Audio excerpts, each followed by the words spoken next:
ওনার নাম কিন্তু আবু জাহেল না, ওনার নাম কিন্তু আবুল হাকাম। তার মানে হলো সমস্ত জ্ঞানীদের পিতা। কথা কি বুঝতে পারছেন? আবুল মানে পিতা, আমরা বলি না আবু, এই আবুল মানে পিতা, হাকাম মানে হেকমত, জ্ঞান, অর্থাৎ জ্ঞানের সাম্রাজ্যের পিতা, অর্থাৎ তার কাছে কিন্তু অনেক জ্ঞান আছে।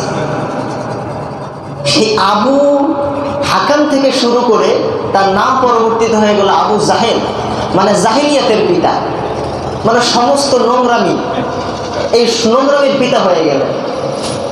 এ হওয়ার কারণটা কি?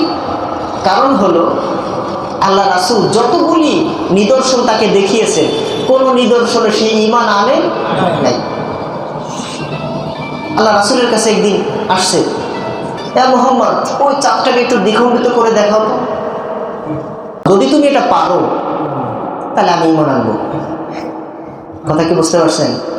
কত বড় জাহেল, কত বড় চিন্তা করেন। আল্লাহ রাসূল সাল্লাল্লাহু আলাইহি ওয়াসাল্লাম বলেন, হে আবু জাহেল, আমি যদি চাঁদকে দ্বিখণ্ডিত করে দেখাই, সত্যি সত্যি কি তুমি ঈমান আনবে? সত্যি সত্যি কি তুমি ঈমান আনবে? এখন আবু জাহেল বলতেছে, হ্যাঁ অবশ্যই আমি ঈমান আনবো। পরবর্তীতে আল্লাহ রাসূল সাল্লাল্লাহু আলাইহি ওয়াসাল্লাম আল্লাহর কাছে মোনাজাত করলেন, দোয়া করলেন, আল্লাহ তুমি চাঁদটাকে দ্বিখণ্ডিত করে দেখাও। আল্লাহ রাসূল আঙুলের ইশারা করলেন, এক খণ্ড চলে গেল পূর্ব দিকে, আর এক খণ্ড চলে গেল পশ্চিম দিকে। সুবহানাল্লাহ, চাঁদ দ্বিখণ্ডিত হয়ে গেল। এরপরে আবু জাহেল দেখার পরে কয়, মুহাম্মদ সাল্লাল্লাহু আলাইহি ওয়াসাল্লাম, মুহাম্মদ আব্দুল্লাহর বেটা, তুমি এত বড় জাদুকর তো আমি আগে জানতাম না। কথা কি বুঝতে পারছেন? তোমার জাদু এতদিন দেখছি দুনিয়াও চলতো, এখন দিয়ে আসমানেও চলে।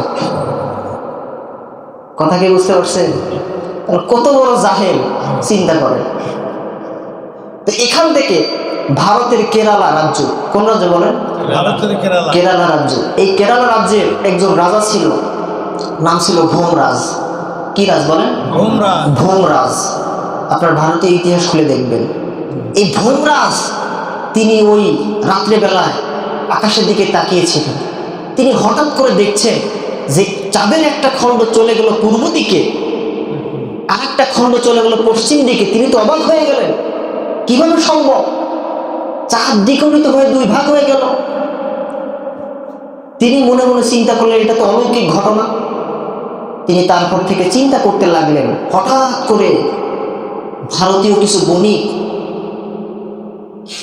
অর্থাৎ তারা ব্যবসা বাণিজ্যের উদ্দেশ্যে সেই কেরালায় তারা পাড়ি দিত, যেমন বাংলাদেশের চট্টগ্রামে আসতো, পাকিস্তানের সিন্ধু নদী পাকিস্তানেও যাইত, তারা ব্যবসা বাণিজ্যের জন্য। কিসের জন্য? ব্যবসা বাণিজ্যের জন্য। সেখানে গিয়ে তারা এই সাহাবীদের মুখ থেকে শুনছেন যে আল্লাহ রাসূল অন্যতম একটা মুজিজা ছিল চাঁদকে দ্বিখণ্ডিত করা। ওই ভোমরাজ শোনার পরে তিনি অবাক হয়ে গেলেন যে কিভাবে সম্ভব, আমি তো নিজে সাক্ষী, ওই চাঁদকে আমি দ্বিখণ্ডিত হতে দেখেছি, তাহলে ওই লোকটাকে আমার দেখতে হবে। ওই ভোমরাজ তার রাজ্য ছেড়ে দিয়ে আল্লাহ রাসূলের কাছে গেলেন, মক্কার জমিনে চলে গেলেন। সুবহানাল্লাহ। মক্কার জমিনে গিয়ে আল্লাহ রাসূলের কাছে জিজ্ঞাসা করলেন, আপনি কি এই মুজিজা দেখিয়েছেন? আল্লাহ রাসূল বলছেন, হ্যাঁ আমি দেখিয়েছি। তখন এই ভোমরাজ কিন্তু আল্লাহ রাসূলের কাছে ইসলাম গ্রহণ করে ফেলেছে। সুবহানাল্লাহ। তাহলে দেখেন নিদর্শন কাকে দেখাচ্ছে, মুসলমান কে হচ্ছে। কথা কি বুঝছেন?